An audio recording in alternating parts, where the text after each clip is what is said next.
Then it doesn't matter what the words are. Case in point. I get a case. It's a will contest. Husband, wife.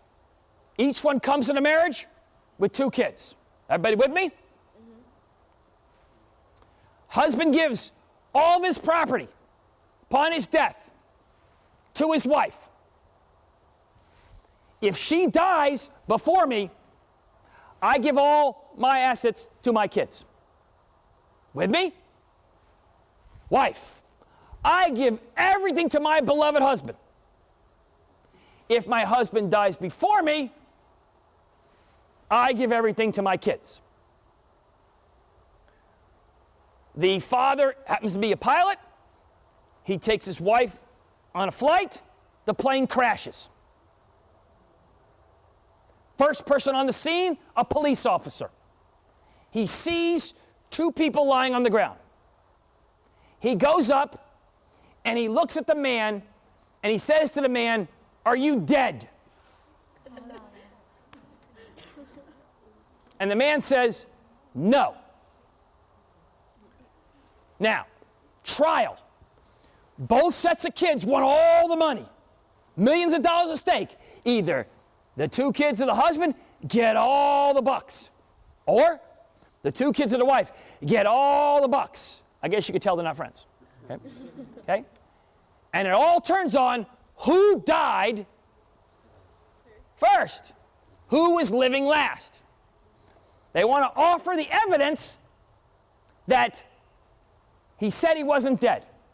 Objection. Hearsay. You're using it to prove the truth of the matter asserted. You're using it to say he's not dead. My argument. Which one? No, I'm not. I don't care if the guy uttered, "I love the Rolling Stones." I don't care if he said, "You're ugly and your mother dresses you funny." Whatever he said would show he's alive. So I'm not using it to prove the truth. I'm using it to say he uttered something. He did something which showed he had a pulse. Exception granted, we win. Kids get all the money. So if you can show, however obvious it looks, that you're not using it to prove the truth of the matter, then it doesn't matter what they said. If you're using it for another purpose, to show identity, to show the condition, the state of mind, to show the, give you another example. Bank teller is robbed. And what she wants to testify to is that the robber gave her a note that said, "Give me all your money or I'm going to shoot you." Examination. Madam Teller, where were you on December 4th at 10 o'clock? I was manning my station at the bank teller. What happened at 10:07 on that date? A man approached me and he handed me a note. And what did that note say? Objection, hearsay. You're using it to prove the truth, that the guy said, "I want your money or I'm going to shoot you." My objection, my response, no.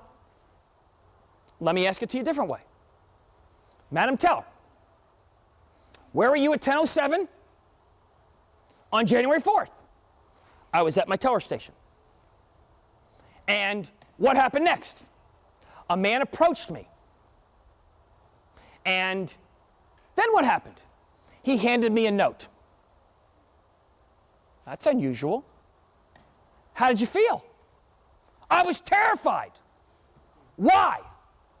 Because the note said, "Give me the money or I'll shoot you." That's not hearsay. Because it's the effect on the listener. I'm not using it to prove the truth. I'm using it to prove why she was frightened. Why were you frightened? She could have said, "Because the guy said I love Rolling Stones and I hate them." The guy said, "If you don't give me the money, I'm going to send Justin Bieber over here." Okay? What I'm telling you is that if you can find other ways, you see those exceptions. So the concept is, when you're offering evidence, you want it to be valid, or you want to find a way around that invalidity.